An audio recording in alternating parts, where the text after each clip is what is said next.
नागपूरमध्ये कंगना रनौतच्या इमर्जन्सी या चित्रपटाचा विशेष शो सुरू आहे। सिनेपोलिस इथं आयोजित या विशेष प्रदर्शनामध्ये केंद्रीय मंत्री नितीन गडकरी, बॉलिवूड अभिनेता अनुपम खेर आणि कंगना रनौत उपस्थित आहेत। आणीबाणीच्या काळामध्ये तुरुंगवास भोगलेल्या तत्कालीन कामगारांनाही तिथं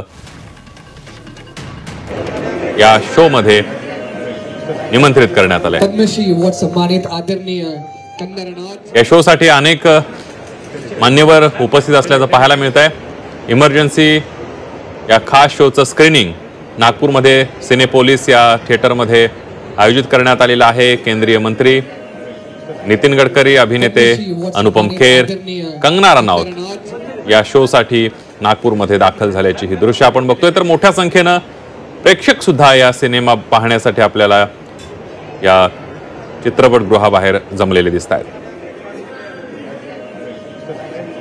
पद्मश्री अवॉर्ड सन्मानित आदरणीय कंगना रनौत नागपूरमध्ये कंगना रनौतच्या इमर्जन्सी या चित्रपटाचा विशेष शो सुरू आहे। सिनेपोलिस या नागपूरमधल्या थिएटरमध्ये या शोचं आयोजन करण्यात आलेलं आहे। या शो साठी केंद्रीय मंत्री नितीन गडकरी, अनुपम खेर आणि कंगना रनौत उपस्थित आहेत। आदरणीय कंगना रनौत